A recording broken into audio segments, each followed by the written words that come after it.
Hello, happy snappers. Happy April Fool's Day. Happy Monday, Thursday.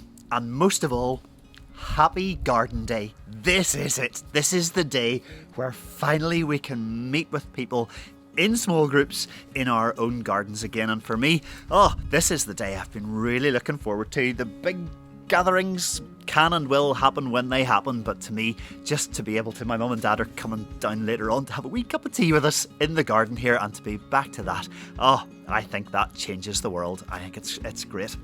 So, kind of appropriate that today is the day where we're thinking about a meal. Feast is the theme of our photographs today. Food that we've baked, cooked, eaten and enjoyed, often in the company of friends or family or even teddies. And so these pictures help us to walk in today's story of Jesus and his friends enjoying the Last Supper. Because as well as everything else that it is and was, the Last Supper was a gathering of people who just enjoyed each other's company and sat down for a meal together. Jesus even says in Luke's Gospel, he says, "I have eagerly desired to eat this meal with you." So, with all of our pictures of feasts and times together and food together that we have enjoyed, let's delve into today's story.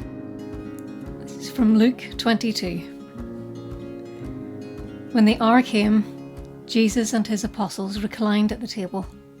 And he said to them, "I have eagerly desired to eat this Passover with you before I suffer. For I tell you, I will not eat it again until it finds fulfillment in the kingdom of God." After taking the cup, he gave thanks and said, "Take this and divide it among you. For I tell you, I will not drink again from the fruit of the vine until the kingdom of God comes." And he took bread, gave thanks, and broke it, and gave it to them, saying, "This is my body, given for you. Do this in remembrance of me." In the same way, after supper, he took the cup, saying, "This cup is the new covenant in my blood, which is poured out for you. But the hand of him who is going to betray me is with mine on the table."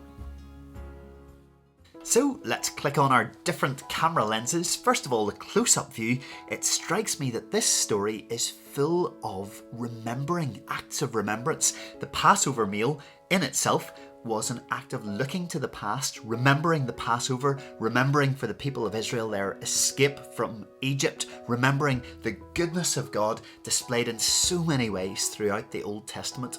And Jesus actually uses the meal as a way of establishing a new act of remembrance. He takes the bread and the wine and he says, "Do this in remembrance of me." So in some ways, it's about looking backwards. But then in the wide-angle view, when we fit the other lens, it's about the future. Jesus can look ahead. He can see in the short term who is going to betray him. He can see how and when it is going to happen. He knows that Peter is going to deny him and how and when that is going to happen. He can look towards his suffering, and you get that impression that even in the joy of the meal and the joy of the fellowship with the disciples, he's just consumed with sorrow of what is to come for him over the next couple of hours and days. But he also looks ahead to the big picture of salvation by establishing the bread and wine as a symbol of what he is about to do on the cross. That one meal echoes forward through the centuries, right the way up to us every time we join in communion today by taking the bread and wine in our situations with all of our worries and fears and cares.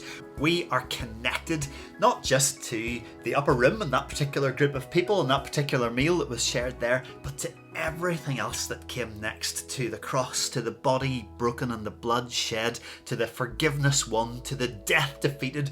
We're connected to it all in mind-boggling ways that we always scrabble to understand.